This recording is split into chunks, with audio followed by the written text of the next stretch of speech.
from JBS Studios in Greater New York, this is the JBS News Update with Teisha Bader. I'm Teisha Bader with the JBS News Update for Monday, April the 24th, 2017. 4 Israelis were injured in a terror attack yesterday in Tel Aviv. An 18-year-old Palestinian man from Nablus in the West Bank stabbed and lightly wounded 3 men and a woman on Sunday afternoon near the Harrods Hotel on Hayarkon Street in the city. He was overpowered by personnel at the hotel and taken into custody by police. The injured were taken to the hospital for non-life-threatening injuries. And this morning, a female IDF soldier was stabbed in the West Bank by a Palestinian woman at the Kalandia checkpoint. The female terrorist approached the soldier, took out a knife, and stabbed her in the shoulder. The soldier was lightly injured. The terrorist was identified as 41-year-old Asya Kabane.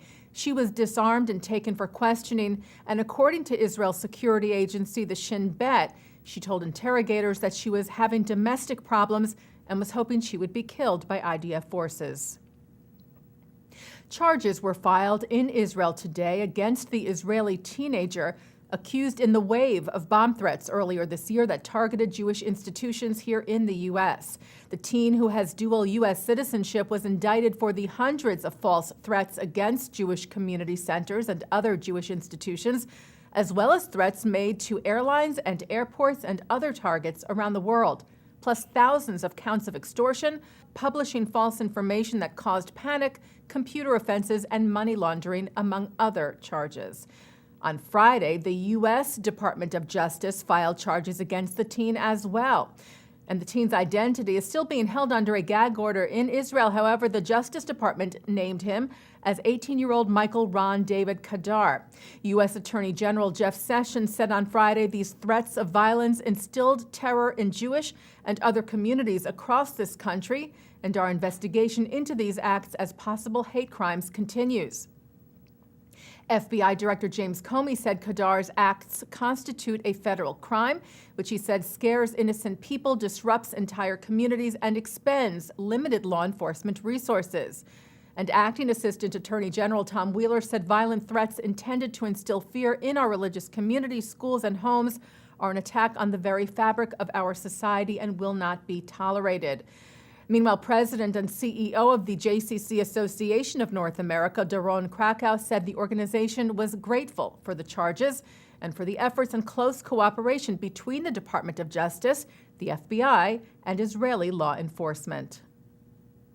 Well, ceremonies to remember the 6 million Jews murdered by the Nazis during the Holocaust took place today in Israel and around the world.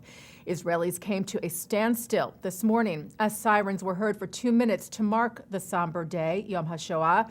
Ceremonies were held at schools across the country and at a number of memorials, including at Yad Vashem, Israel's living memorial to the Holocaust in Jerusalem, where dignitaries lay wreaths next to a monument commemorating the Warsaw Ghetto Uprising of 1943.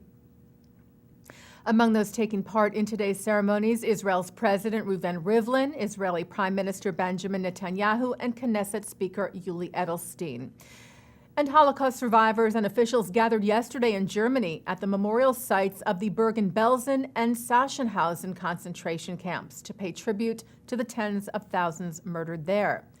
And Germany's Minister for Foreign Affairs, Sigmar Gabriel, arrived in Israel just as Yom HaShoah began. He said the Holocaust must serve as a warning and an obligation to work against anti-Semitism and for human dignity, tolerance, and understanding between people. He said, "I am standing here today in Israel in silence, confronted with the great chasm, the fracture of civilization of the Holocaust that is incomprehensible, and in front of a nation who, despite this, extended us a hand."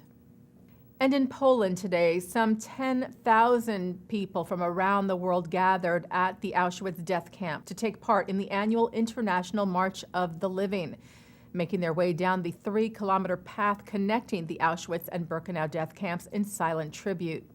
IDF Chief of Staff Gadi Eisenkot spoke at the death camp, where he said that Israel's defense forces march towards life.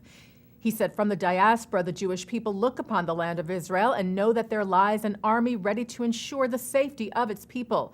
He said we will continue to ensure that no power can call into question our existence as a land or a people.